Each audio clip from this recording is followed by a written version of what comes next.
Weekly Download, a podcast about interesting games, industry news. Brought to you by Big Games Machine. Mercedes, like I can deal with anything. I can deal with any pit strategy that we may need, which is now at the beginning of this recording, which is great. Well, it's good to have a cold open. Everyone's going to be wondering what they're talking about, because we're not talking about Formula One today. We're talking about games. Welcome to the Weekly Download, your go-to podcast in audio and video form, depending on how you want to ingest it, of all the latest and greatest in the games industry. Welcome, Tom, my trusty co-host. Hello. Welcome back It's good to be for another back. episode. I know we made it episode 2. I'm really proud. I'm really proud of us. If we do another one, then it's basically a habit, and then we never stop. Is the plan? It's all the plans that are happening. But yeah, welcome back. Today, I think we've got a really good week today, or a really good set of stories to run through from the week. We're going to be taking a good look at the Pokémon Terra Leak Part 2 that happened this week, and also a look at the Nintendo hack as well that has today. Nintendo have confirmed that there was an incident of some kind, which we'll be getting into. And then we're also going to be taking a look at Ubisoft. Again, I feel like Ubisoft that's 2 for 2. 2 weeks, 2 Ubisoft stories. But this one's going to be taking a look at the Tencent-backed studio and some shenanigans around that and Assassin's Creed. And then the other big story we're going to be looking at today is with Sony and Tencent. People who may be in the know may remember Light of Motiram, I believe it's pronounced, which is a game Tencent announced at the end of last year, I believe, or earlier this year. And let's just say it's very, very Horizon Zero Dawn coded. So that's the run through today. And Jack, I feel like you are our Pokemon man. So why don't you get us started with this first big story for the week? So the Pokemon part of this story is that we have a new batch of information from last year's notorious Terra Leak, which has nothing to do with terraforming for our Pokemon fans out there. And the Terra Leak was details were revealed for a MMO style gameplay from the early concepts for a new Legends game and a new multi-region MMO project. And so a lot of stuff. A lot of stuff that's come out this week, and a lot of things that people will be like, oh, that sounds pretty good, which we'll touch on later, because let's just remind everyone, a lot of this stuff is from 2020. So, yes. What's been said, what's been revealed. Plans change. Plans do change. Things change all the time in the games industry. One thing that hasn't changed a lot, and this is part of the same nexus we're in at the minute, is those hacks. And Nintendo at the top were hacked by a group called Crimson Collective, which sounds much cooler than it probably is. It sounds like a Pokemon like enemy team, I think, ironically enough. The Crimson Collective. Yeah, it could be a spin-off of Team Magma. It could. They've got like a vote, they've got like a parliament, they make these decisions on awakening the beasts from the ground. They decide that by a vote. Maybe it's the fan club for Team Magma. Like supporters groups or fandoms have names. Join up, get your membership number. Membership numbers and such is an excellent segue into what did the Crimson Collective actually get from this, Tom? Well, all that we have now is we've got the confirmation today, as we're recording this on the 16th of October, that Nintendo have issued a statement that essentially has said there's been no major intrusions, and that's covering internal projects. So, the Pokemon things that we've just been speaking about. So nothing like that, and personal data as well. Nintendo have categorically said that nothing like that has been leaked. Or may potentially be leaked by this hack. But I think it's less about these two specific stories and more about the fact that intrusions like these hacks, these groups going in and stealing information is a huge challenge for the industry. It always has been, but it feels like over the past few years we've seen, Insomniac had a massive leak a couple of years ago where someone went in, or a team went in, got loads of data, got a roadmap for years of games from Insomniac, and that directly or indirectly did lead to projects being cancelled, projects being rescoped, cancellations. So, it's a massive issue. And when you see it happen to, Nintendo and the Pokemon company, let's be honest, there's not many bigger, corporations out there than those two. And they're still susceptible to it. So, it's a real problem. It's a loss of control because, as you said, with roadmaps there, things can get affected. And that also then, not just from the marketing team internally, but then it affects the marketing externally because fans come to expect certain things that get leaked.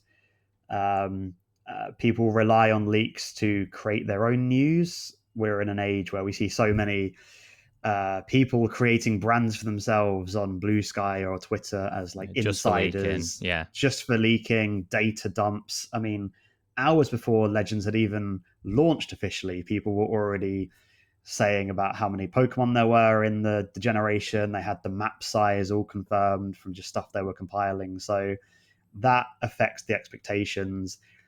And it also puts in a kind of showcase what the data is that people are after. Because the Terra leak is all focused on gameplay and that stuff that's very much, again, internal facing, source codes. But there's a huge amount of budget that goes into protecting that. And that's money that, whether people like us saying this or not, that's money that is getting diverted from other stuff. Not that Game Freak's the only example of this or the Pokemon company, but people complain about budgets of games and so on and so forth, but not that the only reason why games might have less money in them is because of stuff like this. But the facts are that there is massive costs, massive resources that are tied to trying to protect this data. And even with that being the case, we still see it so often. Again, we're talking about Pokemon and Nintendo here, but leaks are just a thing now. Most major announcements, ironically enough, aside from someone like Nintendo, I'd say, because Nintendo tend to do quite a good job of keeping stuff hidden. But, most announcements, we tend to see these things get leaked weeks ahead of time. And it is one of the things you said, Jack. It completely kills we work in PR and marketing. It completely kills the marketing plans because rather than these big reveals of announcements of new games, they're not reveals anymore. They're just people being able to go on Reddit or Twitter or Blue Sky after and be like, oh, so-and-so was right. And I think something, before we move on to our next story, the other thing we've got to consider is the effect this has on developers. You're ending up with situations like this with Pokemon where people at Game Freak who are working really hard on this stuff are having to deal with public scrutiny and complaints and negative responses and feedback over concept art, over concept, just over concepts. None of this stuff in the Pokemon leak is real yet. None of it like I said, it's from 2020, 2021. We don't know how those plans have evolved, but the facts are, if we don't get the games that people have seen in this stuff next year, the year after that, they will complain, which is bizarre because none of this stuff is... Game Freak haven't talked about any of this stuff. The Pokemon company haven't talked about it for a reason, because they're not ready to reveal it. But unfortunately, now everyone knows about it. So whenever we do get those Generation 10 announcements, people will go back and be like, well, what happened to this feature? What happened to that feature? And it's a huge shame for the developers, to me. And on the topic of developers, I'm going to go for a Jack style segue. We're going to move on to the second story, which I think is huge. So the Assassin's Creed franchise, I'm probably going to butcher this man's name, but I'm going to give it a go. So the lead of the Assassin's Creed franchise for he's been at Ubisoft for 20 years, but Marc Alexis Cote. I hope, Mark, if you're listening, I hope I haven't butchered your name too badly. But he has left Ubisoft after 20 years. And this was the person who was the veteran lead on the Assassin's Creed franchise and has had a direct influence on the direction that franchise has gone in for over a decade. So, this is a massive story. And Jack, if you want to give some more context to the reason, the potential reasonings behind that, I think this is, as I said, I think it's a big story, and it's something we definitely should dive into. Big story, and we've got to consider the timing as well. It's just weeks after it was revealed that Tencent-backed studio Vantage was announced to be overseeing the core franchises on Ubisoft's roster: Assassin's Creed, Far Cry, Rainbow Six. So there's a lot of changes coming from the top down, and we don't know the reasons for those departure, but clearly it was enough. Maybe this is equivalent of when a sports team hires a new manager or coach, or trying to think of a musical. It's a good analogy. It's a really good analogy. I haven't got one right now, but yes, this is... You're on the money with it, because this is someone who started at Ubisoft as a software engineer and went all the way through to vice president. So this isn't like a lifetime of work that Mark is deciding to move away from. And some people will speculate that this is because he was Ubisoft would have expected him to play a big role at Vantage, which is, as Jack said, as you've said, Jack, is the Tencent-backed studio that's been created to handle Ubisoft's franchises moving forward. But these reports indicate that he turned down that position. Why? We don't know. That's the reason why he has left, though. But to me, I think it's got to come down to disagreements over, is it strategy? Is it the creative direction that this new Tencent-backed studio wants to take Assassin's Creed in? I think it could be a coincidence. Of course it could, but to me, the fact that it's happened so quickly after this really big announcement, which will change Ubisoft forever. Once Tencent start getting involved, things are going to change. And to me, it can't be a coincidence. It cannot be a coincidence. It's a franchise in flux, and now it means that the people working on that franchise are in flux as well. So it has created, you could say, a leadership vacuum. 100%. And that raises some very short-term questions. Who do you get to replace him? Again, to go back to the sports analogy here, this is like that transfer market is opened up, the trade window is open. Ubisoft or Vantage, again, we don't know who's calling these shots now exactly, but they will need to appoint someone who they can trust to lead these franchises, because they are big franchises, and there's not a whole lot of names out there that could easily do that. So you're wondering, okay, who could come in? Yeah, who has the experience? Who has the know-how? For the series itself, where does Assassin's Creed go from here? Because suddenly you have the main driving force behind that gone. We might see it's already a franchise that's changed quite a few times anyway. So it's, where does it go from here?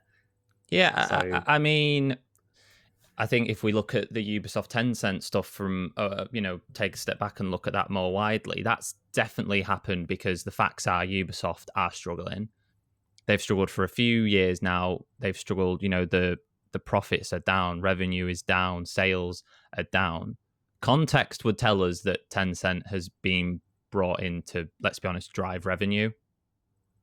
But at what cost? We've already seen arguably some cost by losing a figure like this. And I think, to just echo what I said before we do move on, to me, I think this decision to leave has to stem from, Cote looking at the situation at Vantage and thinking, I don't want a part of that. I don't want to go in the direction that these people want to take Assassin's Creed. And I know that people feel very strongly about Assassin's Creed and the way the franchise has already moved in the past, as you as you mentioned, Jack. But to me, for someone so involved with this series on a day-to-day basis to step away now.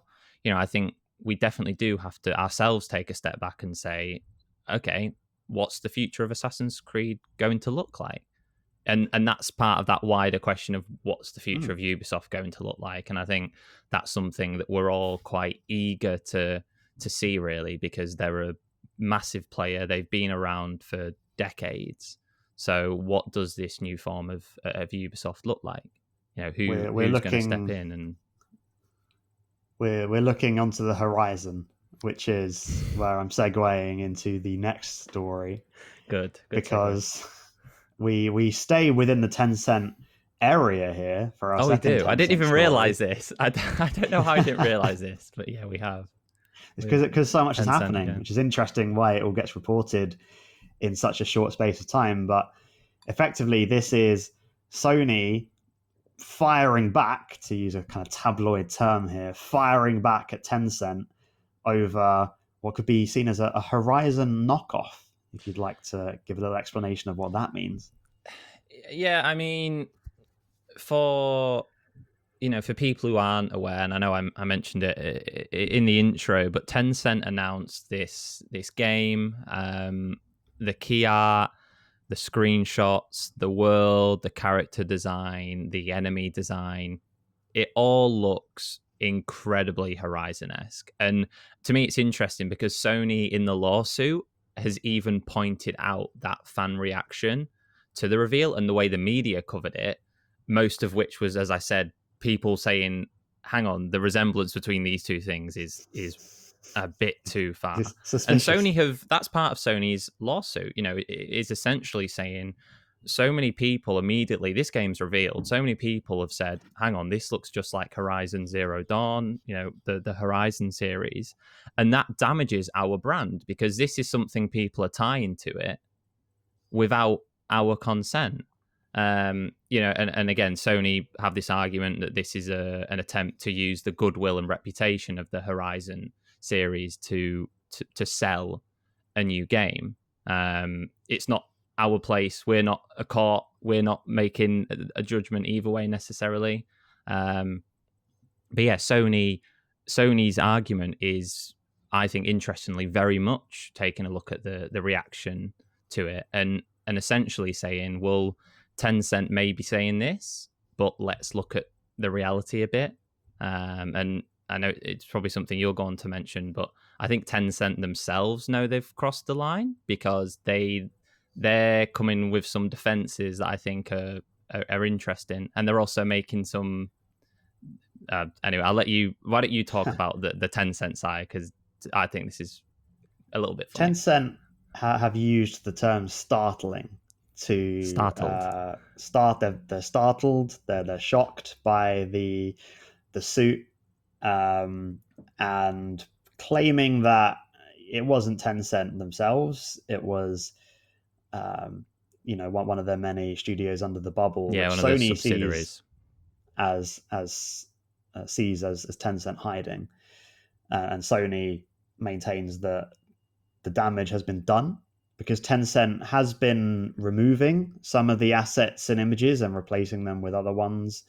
Yeah, if you go and not that we're giving people homework, but if you go and take a look at the Steam page, the Steam page now is completely different. They very much moved away from that, robot dinosaur. Not that Sony have the right to all robot dinosaurs, don't get me wrong, but they very much moved away from the post-apocalyptic, robot creatures, and the art and the screenshots are all different, which to me says,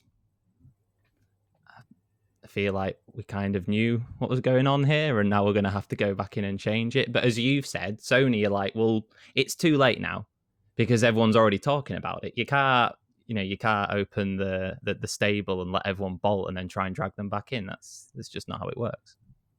So if we take a step back and look at this, plagiarism, inspiration, it's all a very grey area, especially in games. And we have to, we can think of recent stories where Palworld and Nintendo have been going at it over the concept of how you catch monsters in a game. So there is that balance between inspiration and plagiarism, but it's how do you explain that in a court of law as well? Because a victory for Sony would be a huge precedent for this, and similar And to things me, have been quite a said. concerning one. As much, my opinion, I think Sony are in the right here. Like, I do.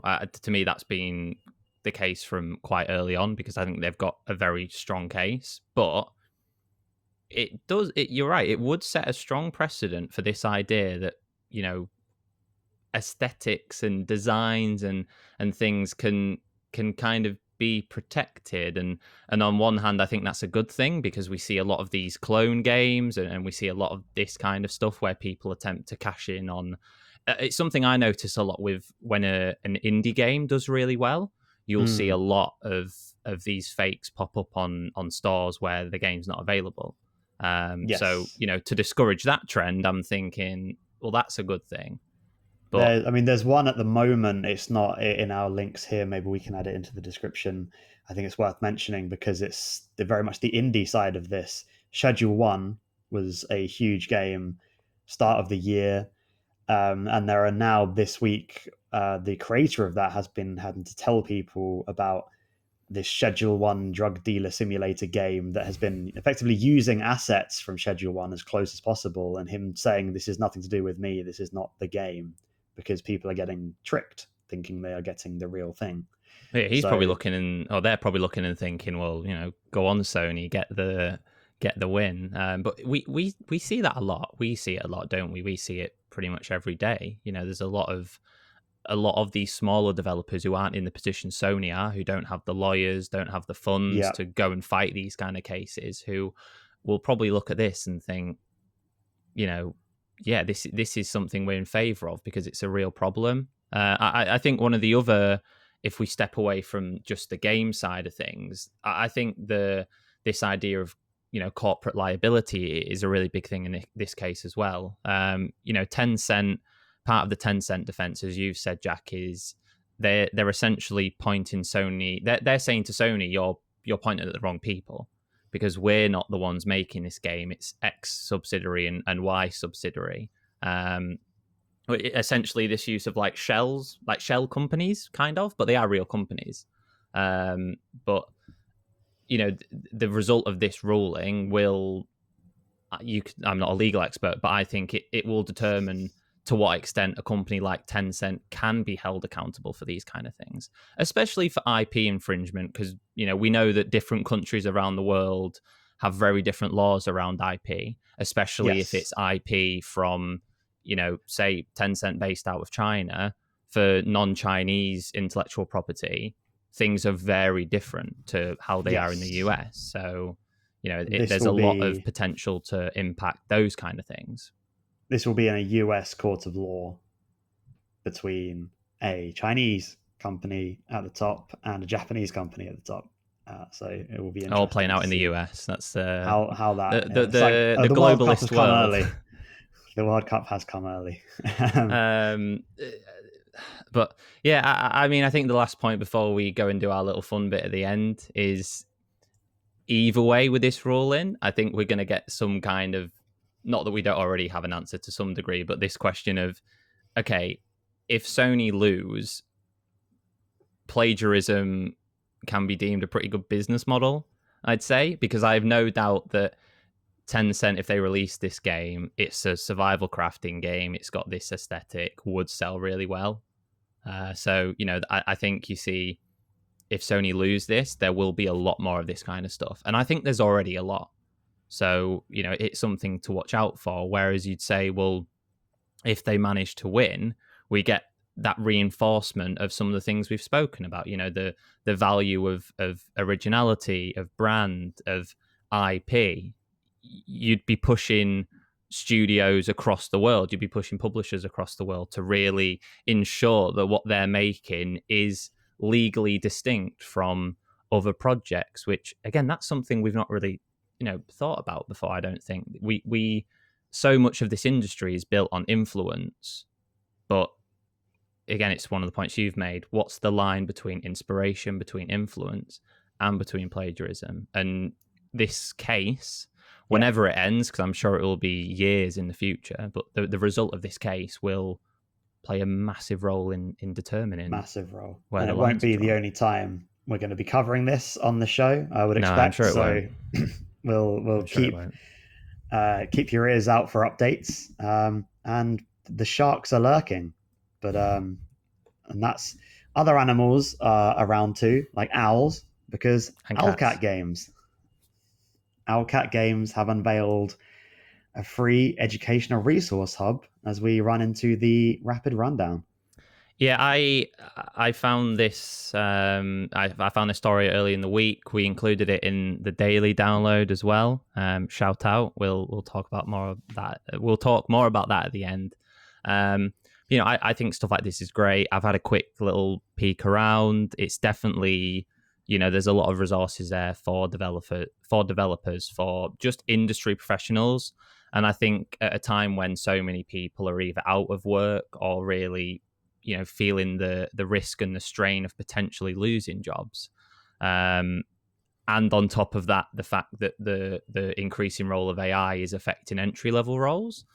I'm all for stuff like this. I think it's brilliant. It's all free to access. And one of the things that Owlcat Games have said is that, we've got collaborators already, but we're always looking for more. So if anyone wants to, if you're a developer listening and you think you've got something which would help other people, get in touch not with us.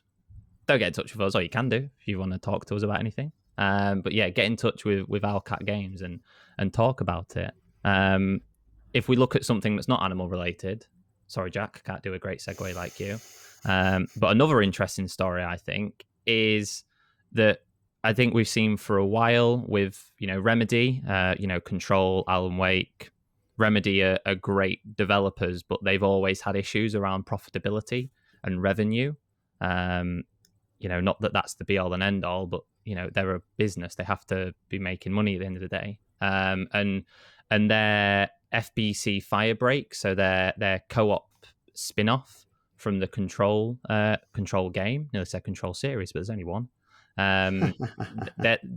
They've put a lot of work into that. It had a really poor launch by sales, by the metrics for sales and revenue. They've done a lot of work to try and change that, and they're still really struggling. And I think it calls into question, well, what we see this time and time again with these live service games, with these games that are designed to be played for years with that support, that struggle to turn profits. And we're seeing it again here with another project from Remedy. And, I love Remedy, but it's a concern that they keep making games that take a long time to turn into profit. Because you can't, you only get so many jokers, don't you, until you have to fold and give up. But not the only ones.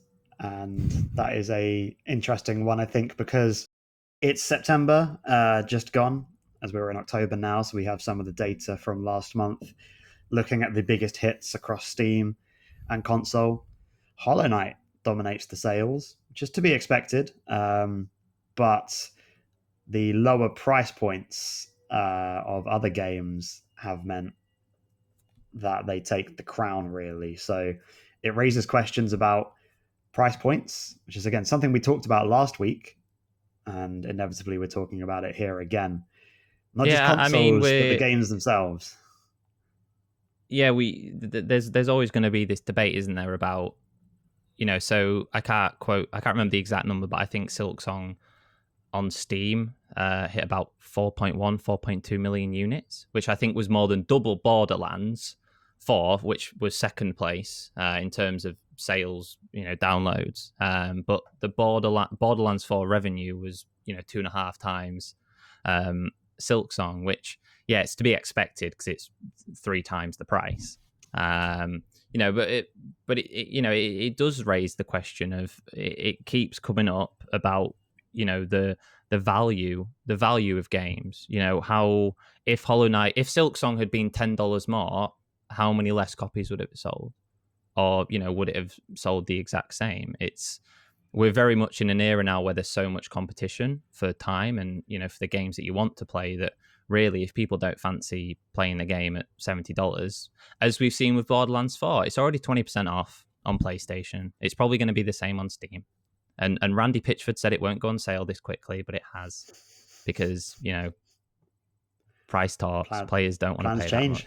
that much. But something which people are clearly very happy paying full price for, or even premium prices for, because last week when we were talking about premium editions, Battlefield 6 had a $30 extra cost premium edition, and that doesn't seem to have affected its sales very much, because in the 5 days since it launched, it's already sold 7 million units, which 7 million, and that's just an feels estimate. Like a lot for a Battlefield game. It is a game. lot, because that is they've always been in combat with Call of Duty, and it feels very much like it's Battlefield's moment to take their spot back. And this is a huge show of force if the consumers have responded so positively, and a massive success for EA. Huge. I think what's funny is that Battlefield 6's launch is the second biggest premium launch of the year, and the only game which beat it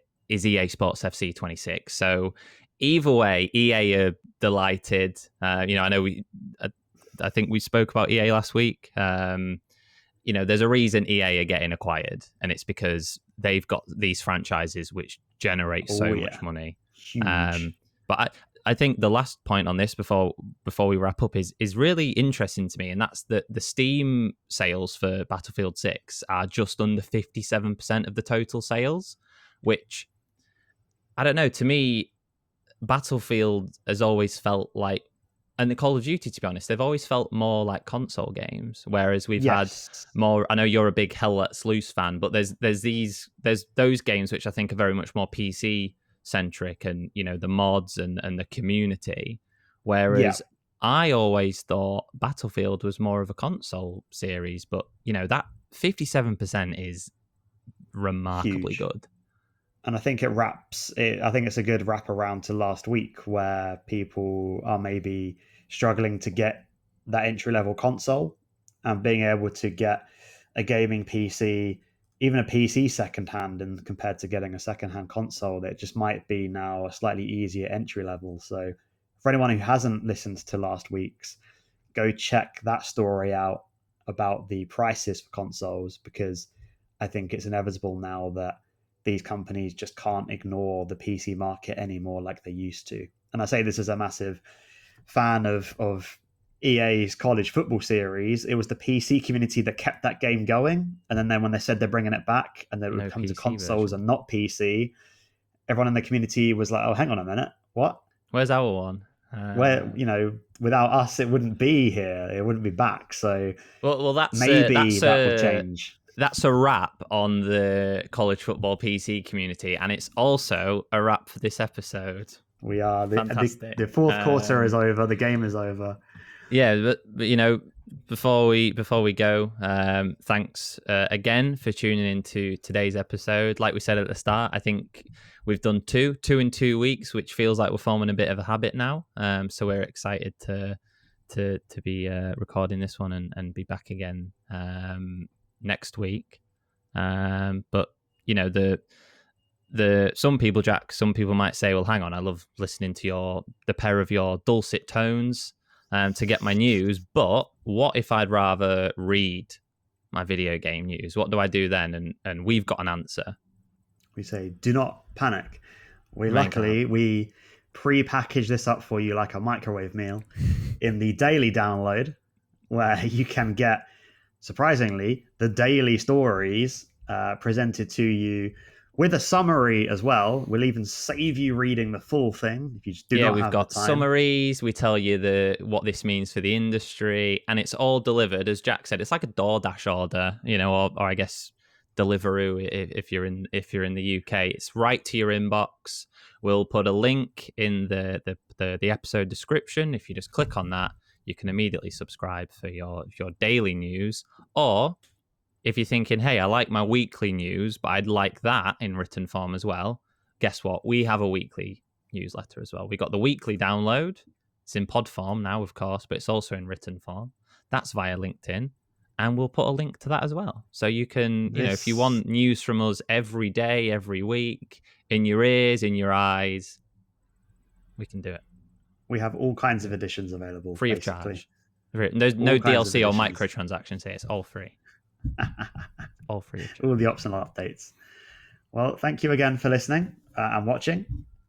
We hope you enjoyed this as much as we did, and we look forward to catching you on the next one.